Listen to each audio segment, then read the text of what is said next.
Hello， 大家好，我係 Angel。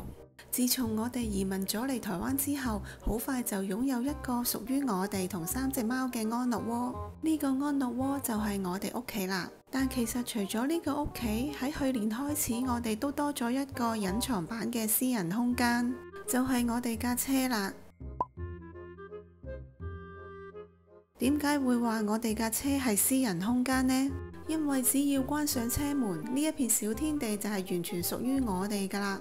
我哋可以喺車裏邊擘大個口大聲唱歌，甚至係整埋啲古靈精怪嘅樣，都唔會有人用啲好怪嘅眼光望我哋。而作為乘客嘅我就更加自由自在，隨時補妝、整理儀容，甚至撩下個鼻。想大啖食嘢？冇問題，塞到成個嘴滿晒都唔怕形象問題啊！可以咁樣做係因為我哋嘅車廂貼咗透光率好低嘅隔熱紙，令到車外嘅行人啊，無論點樣望啊，都好難睇到車內嘅一舉一動。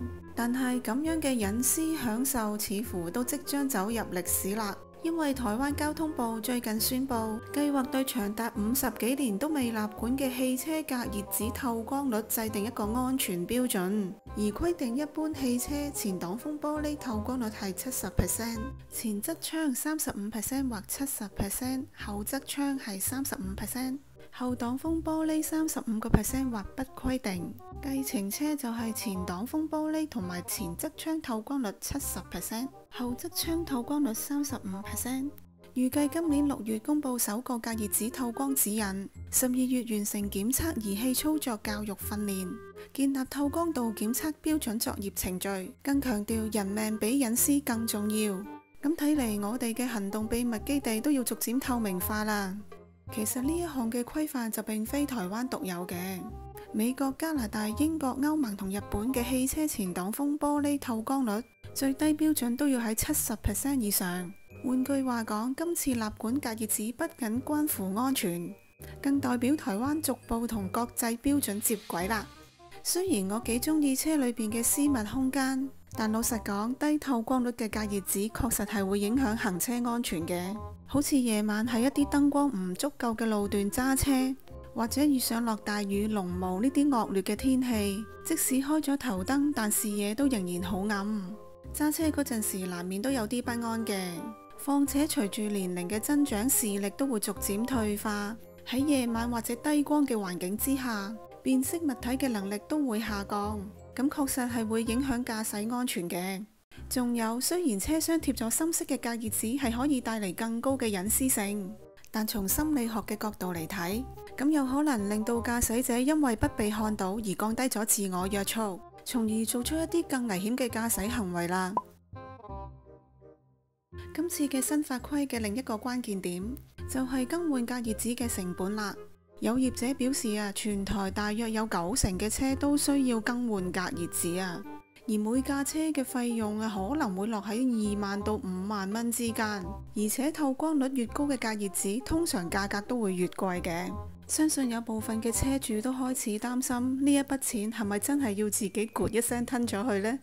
但對隔熱紙業者嚟講呢，呢一次無疑係一個大商機嚟，因為突然有大量嘅汽車需要更換隔熱紙，業者嘅訂單暴增，可能會迎嚟一波生意高峰啦。反觀有部分嘅車主就可能要面臨額外嘅經濟負擔啦。呢個情況不禁會令人諗下，政府會唔會應該提供下補助，減輕下車主嘅壓力呢？目前台灣政府就尚未針對隔熱紙更換提及過任何補助說明嘅，所以係引起唔少人討論。雖然呢一項政策係為咗交通道路安全，但如果要喺短時間內強制更換，對於經濟較為緊張嘅車主嚟講呢，確實係一筆唔少嘅負擔啊。或者政府可以考慮下，針對一啲較低收入戶、職業駕駛或者特定嘅車種提供一啲補助，減輕部分嘅負擔。又或者同一啲隔熱紙嘅業者合作，推出下啲優惠價格，鼓勵下民眾更換隔熱紙。亦都可以分階段實施，提供足夠嘅緩衝期，等車主不至於手忙腳亂啦。總結嚟講，政府喺推動道路安全政策嘅同時，都應該考量下民眾嘅實際負擔，提供適當嘅補助或者緩衝措施，令到呢一項嘅法規更具可行性嘅同時，更加可以獲得車主嘅支持。唯有透過合理嘅輔助方案，至能夠兼顧行車安全同民眾權益，從而達到雙贏嘅局面。最後就係，雖然大家都愛隱私，但如果真係影響安全，咁就建議大家真係要認真考慮啦。畢竟喺車上面擘大個口大聲唱歌，定係睇清楚紅綠燈，確實係後者比較重要啦。